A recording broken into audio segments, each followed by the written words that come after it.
सरकार का रवैया चुनाव के बारे में कैसा है, किस प्रकार से मतदाता सूची में फ्रॉड हो रहा है और ये महाराष्ट्र पैटर्न नया बनाया है। तो मैंने भी कल कहा कि दिल्ली में भी महाराष्ट्र पैटर्न लागू किया है और महाराष्ट्र पैटर्न जैसा है वैसा ही दिल्ली में काम चल रहा था। चुनाव आयोग आंख बंद करके बैठा था और मुझे कल पूछा, मैंने कल कहा कि 39 लाख वोट जो महाराष्ट्र में 5 महीने में बढ़े उसका आगे क्या होगा।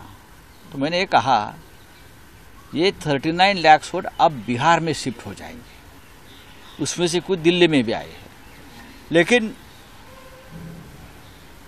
प्रधानमंत्री 10 साल से दिल्ली में थे लेकिन वो दिल्ली नहीं जीत पाए, तो उनकी एक आखिरी इच्छा रहेगी, शायद राजनीति में होती है कि मेरे होते हुए दिल्ली में जीतना चाहिए। तो किसी भी हद तक जाकर दिल्ली में जीत हासिल करने की कोशिश हो रही है। अब तक पूरा निर्णय आया नहीं है,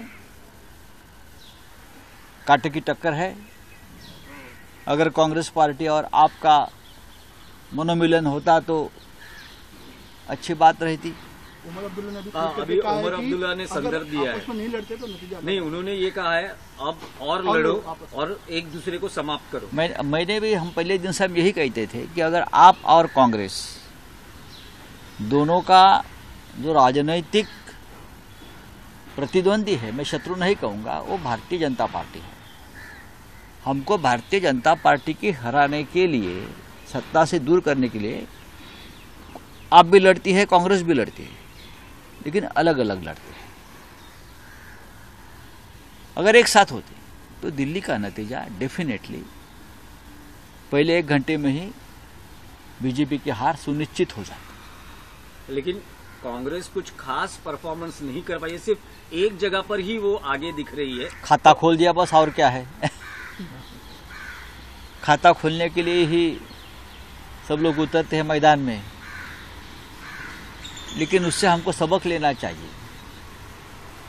सबसे पहले दिल्ली में 5 साल से केजरीवाल सरकार को कोई काम करने नहीं दिया। जो लेफ्टिनेंट गवर्नर है वो गुजरात से लाए हैं, मिस्टर सक्सेना, आपको मालूम है। लेफ्टिनेंट गवर्नर के हाथ में पूरी ताकत, सभी प्रमुख नेताओं को भी जेल में डाल दिया। उसका भी ये नतीजा है।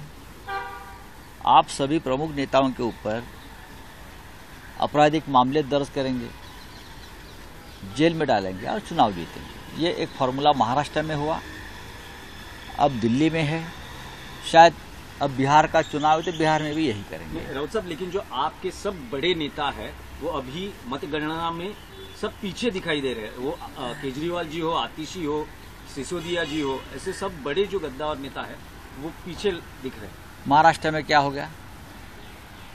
महाराष्ट्र में क्या हो गया? मैंने बोला ना, महाराष्ट्र पैटर्न, ये महाराष्ट्र पैटर्न है। लीडरशिप को खत्म करो।